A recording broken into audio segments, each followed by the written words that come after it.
Hello and welcome back to my channel. My name is Jack Blade, and today we're starting a little bit of a new, not a Let's Play series, but a series of like tips and tricks and stuff that can be helpful to new players or people who wants to learn more about Satisfactory and how to make things look nice or work better or be more like neat, if you want to say, call it that. So what are we going through today? Like today we're going to be going through, we're starting with conveyors, but we're also going to be talking about conveyor lifts. We're going to talk about pipes, a little bit about the fluid mechanics and how they are messing with you. So let's start with what kind of conveyors do we have? As people who's played the game know, there's 5 tiers or marks of belts. First one can transport, and this is important, 60 items per minute on this belt. You can tell it's quite a bit slow, and it requires iron plates to be crafted or to be built, right? And then in the next level, with the level 2 or Mark 2 belts, they can transport 120 items per minute, and they need reinforced iron plates to be built. Number 3, Mark 3, can move 270 items per minute, and they require steel beams to be built. Level 4 requires encased industrial beams, and they can move 480 items per minute. And then the highest level, the super speed, the sports car of belts, 780 items, and they need alclad aluminum sheets or aluminium sheets. So, why is it important to know what number they all use? Well, number 1, you will immediately bottleneck yourself if you have a miner, like a miner. Let's say we put down a miner over here. This is an impure node. Let's put down a miner on this, but it's a Mark III miner, right? This can produce 120 limestone per minute, but if we only have a belt that can pull out 60 per minute, it doesn't matter that that's a level 3 miner, because it doesn't have the belt to transport that amount. So you need to at least have a level 2 belt connected to that miner. If you overclock it, if you double that up to 200% overclock, so it produces 240, you need at least a Mark III belt to make use of all that material. So that's why it's important, and that's why it's so important to try and upgrade this throughout the game. Now, for the big question, this is the most Googled question when it comes to conveyor belts in Satisfactory. How do you make a 90-degree turn with a conveyor belt in Satisfactory? Let me grab middle mouse click to get that. And if you go like this, that's not a 90-degree bend, right? The best way to do this is by going to the point where you want to turn. This is where you want the turn to happen. And then you go back 1, 2, and then here is where you put it down. Then when you click here and snap it to this, you get the perfect 90-degree turn. On top of that, talking about turns, what happens when you have multiple belts? How do you measure and make sure that you get the right distance? When you have a 90-degree turn on one belt, what happens when you have multiple belts that you want to also run the same parallel turn on?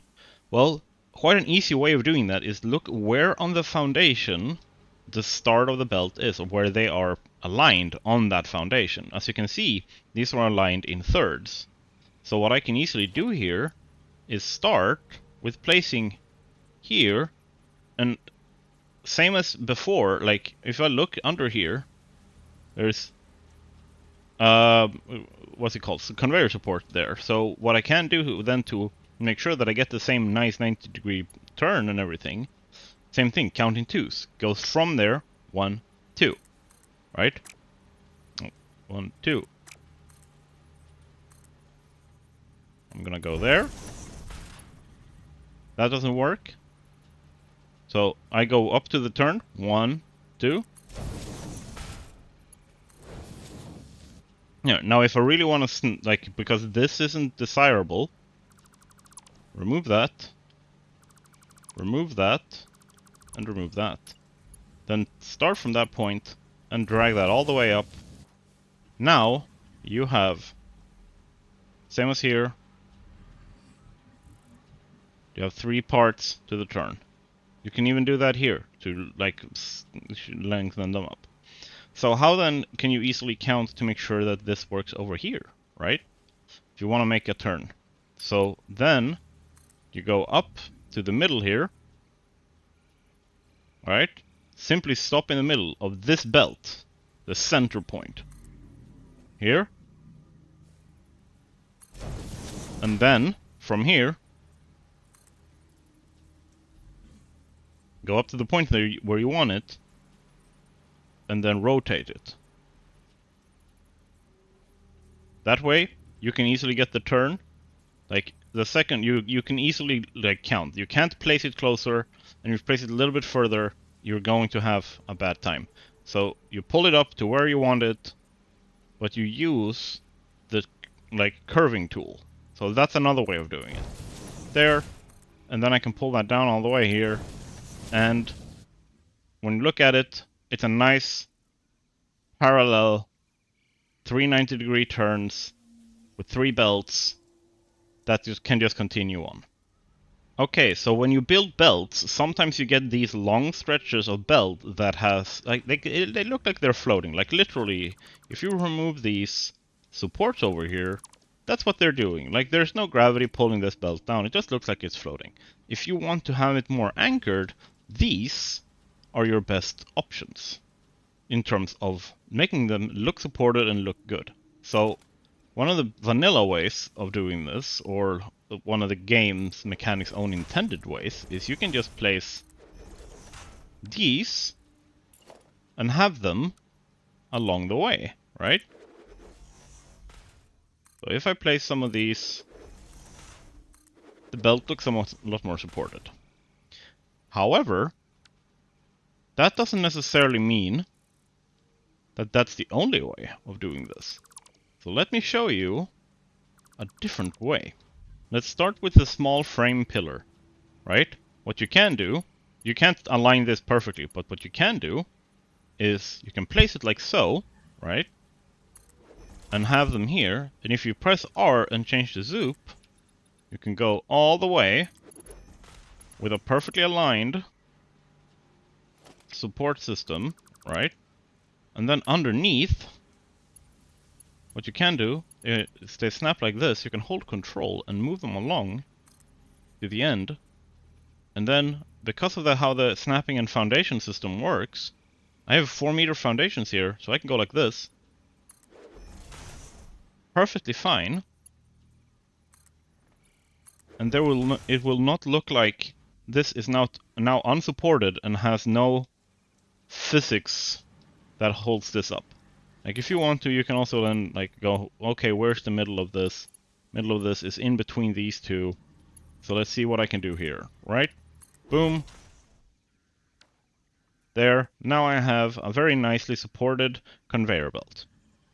So that's also one way of doing it. So, what are these big ones for? They are for this.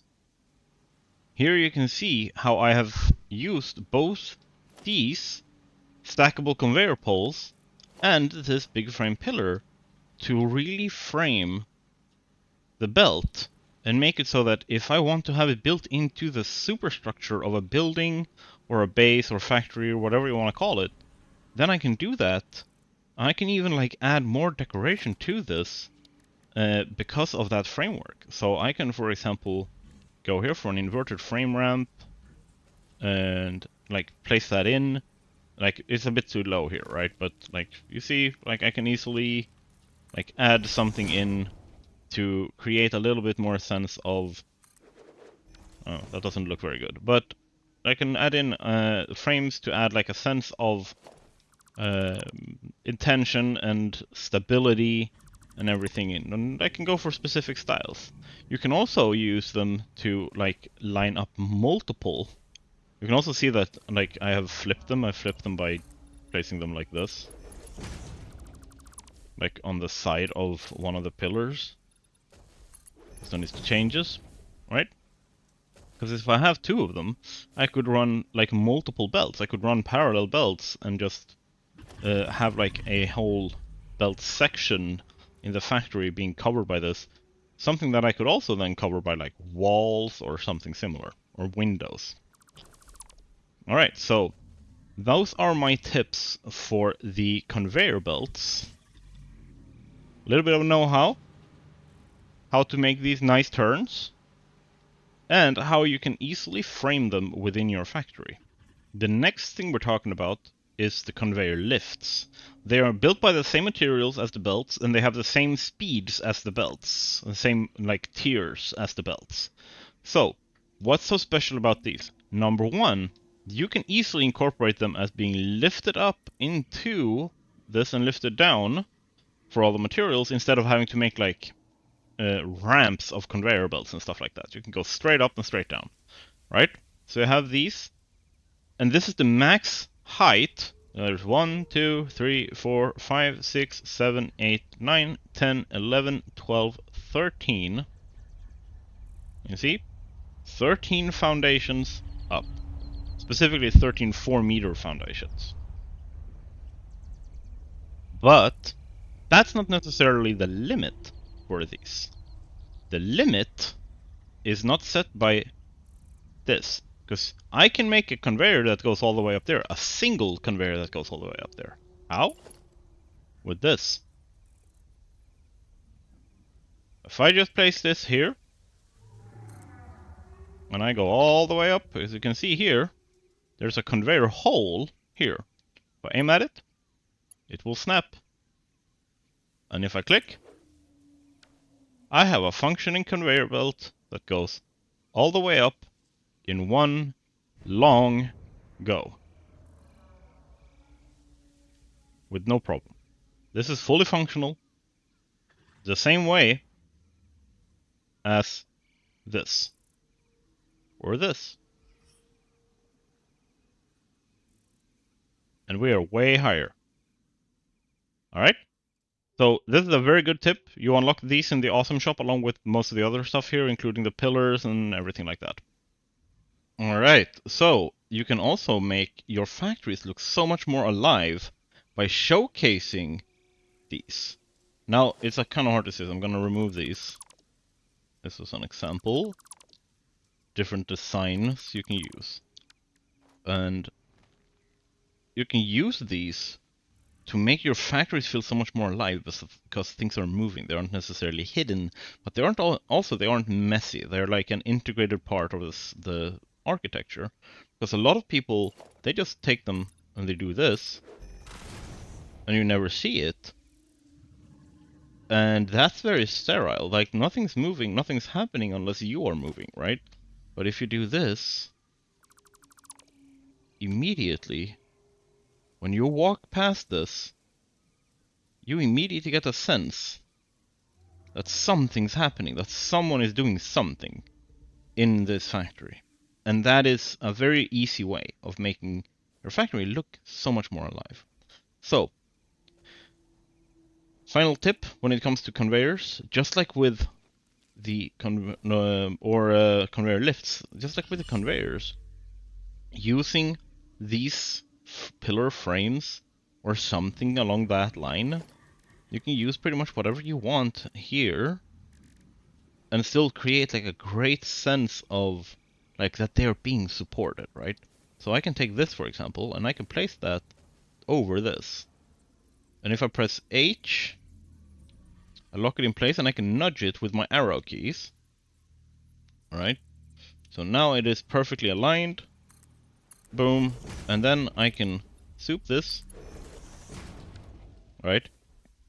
So if you compare it with these, you immediately have a lot more of a sense of support, right? Which is exactly what we want. We want it to feel sturdy.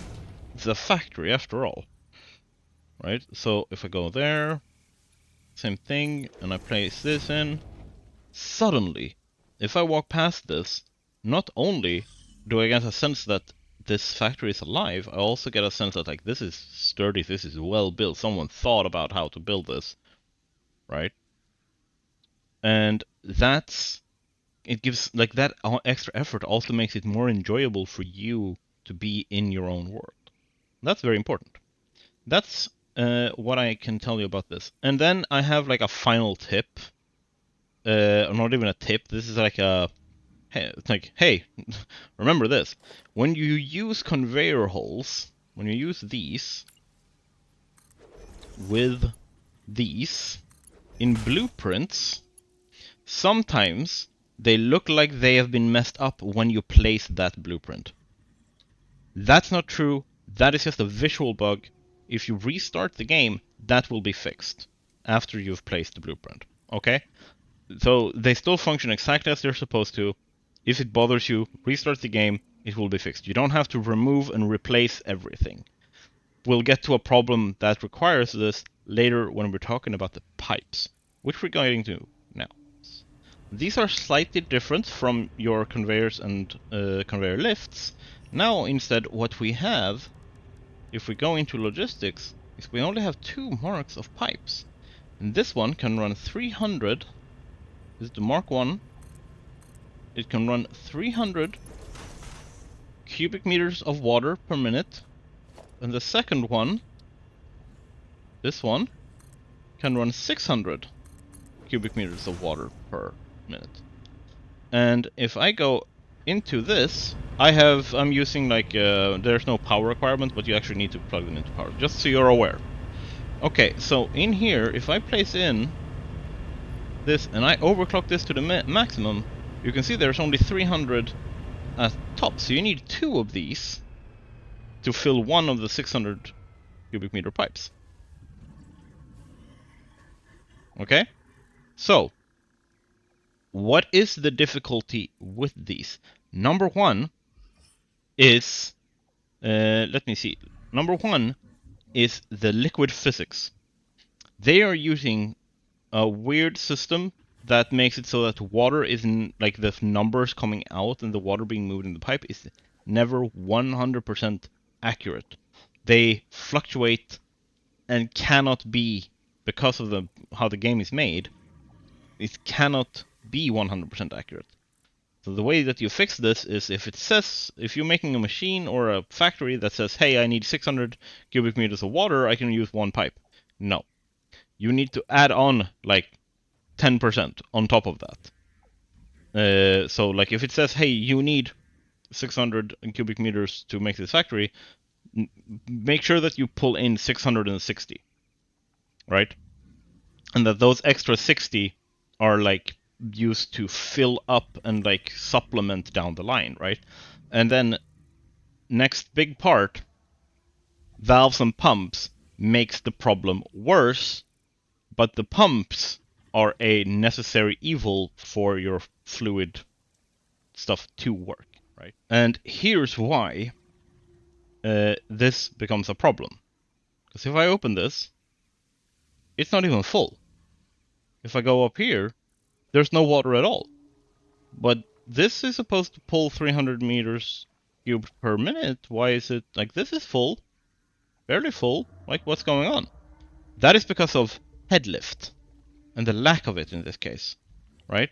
So what do we need to fix that? We're gonna look at why it looks so ugly too later. But let's start with this. This pump will fix the head lift problem. Where do we want to place it? Right? Do we place it up here? Like do I do this? No. Because the head lift it adds comes forward from it in the flow direction that you want. So what I can do is I can place one here. Right?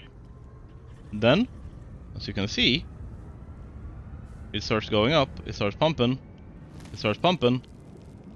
and as you can see, it starts going up. We're starting to see water coming in at the rate that we want to see water coming in. This is exactly what we want, right? That's what the pumps are for. Now, there's a bit of a problem though, because if we pull out water on the other end, we're going to maybe get a problem if that if the amount of water we're pumping in versus the amount of water being used is uneven, right? And then what we can end up with is what we call a backflow problem. Not on that end, on this end. If I pull a pipe out on this end, we might get a backflow problem. Where water, it goes up there and it bounces and starts flowing backwards into the pipe again and back into the buffer. You can see that it's going up. That's because of a little bit of a backflow. We don't want that. So how do we fix it? Well, one of the ways that we can fix it is with a valve. Another way that we can fix this, the one that is better, the one that mechanically functions way better, is by taking this pipe, and we always go, once we've pumped it up to a certain height, because the head lift is now whatever that pump added up there, and from this height and down. So if there's 20 meters down to this level, right? Now the head lift in this pipe is this height, right? Plus, it will guarantee, because of its falling, like it has the physics falling down, it guarantees water will be flowing this direction. Well, that's something to keep in mind. Okay, so this final part of this is a blueprint that I tend to use in my saves, right? But there is a problem with pipes and blueprints, and that is that sometimes the pipes doesn't connect when you place the blueprint, so that the water or oil or whatever it is you're sending in, you send it in through this pipe, that it goes here and it gets stuck here, like it doesn't transfer in this pipe hole, the floor hole. And a good way to check it is like when you aim like this, nah. But if you aim at the floor hole, it actually will remove both ends of the pipe. So what you need to do when you place a blueprint is check where you have those. These are very common, especially with the Mark II pipes, but they can happen with the Mark Is as well. Like, so just check, hey, am I getting the disassembly mark for both ends of this? If one end, like let's say that this end wasn't marked, like if I did this, like you can see, the conveyor hole and the other end of it isn't marked. Like let's say that the conveyor hole was marked, so it looked like, I can't remove that because it's part of the conveyor, the pipe hole. So let's say that this was marked orange, this was like the conveyor hole is marked orange, but this part wasn't. That means that this part isn't connected to the pipe. Then what you do is you need to remove it and then place it back in again, like this. This will fix the problem. But remember, if you're running very long pipelines, that's something you have to keep an eye on. By the way, the reason why I use this is because I don't have to use valves or pumps. I can just go like this, and it will control the flow direction and make sure that I can just keep placing them in perpetuity. And I just have to fix that problem, and the fluid will be flowing. Yes, so that was my final tip for the conveyors, conveyor lifts, and pipes. Of course, all of this is like highly subjective. This is how I like to do. This is tips that I have learned either from other YouTubers or from playing the game myself.